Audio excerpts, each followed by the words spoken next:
سنة ولا الذي مسلمين تأه إن أي عاويان والله الرحمن كدرسي وعاويان وحن دختركو جيستو أيان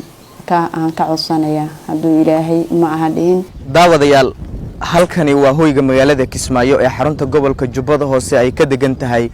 hooyo Canab Maxamed Khaliif waa hooyo Soomaaliyeed oo haysata 3 gabdhood oo laba ka mid ah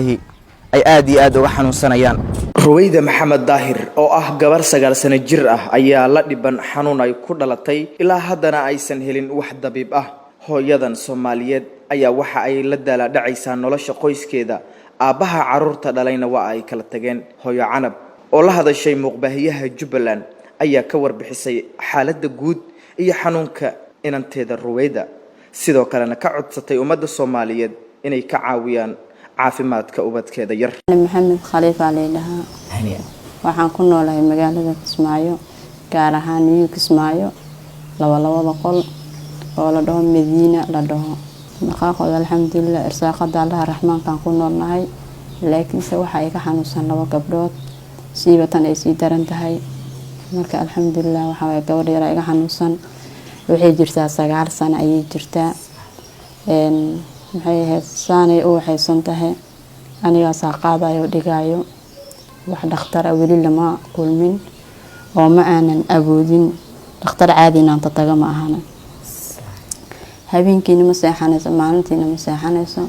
waa qofka arkiisa oo togan cuntada xataa qaab loo siinayo ma laha marka alxamdulillah ma wali wax caawiyo ma arkin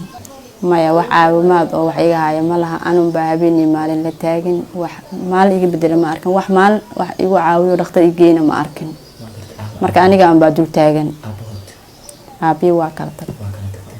aanu noo soo diray waa loo ogyahay dadka eheladiina ogyihiin ehelkiisina way ogyihiin labada dhinacba waxba lama haysto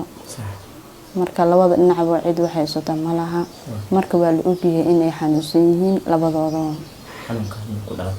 xanuunku ku dhalatay iyada magaceeda ku tabaday Ruwayda Maxamed Daahir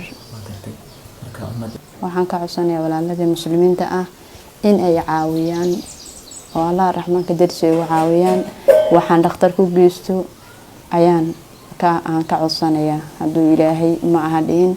gabadhaas habeenkii kama seexdo maalinka ma seexdo way xanuunsan tahay mid ay ku xigta hadda iyadoo la wada dhikeen ayadana oo socodkaas bay ku fiicanta mana ayadana waa la qabanaya marka alxamdulillah nimcadu kana Allah ma hal iska leh laakiin waxaan walaalada muslimiinta ah meel bay joogan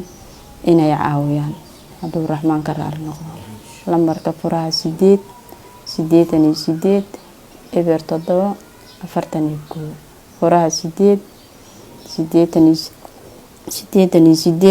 eber 7 41 Cabduqaadir Axmed Cali telefishinka Jubbaland Kismaayo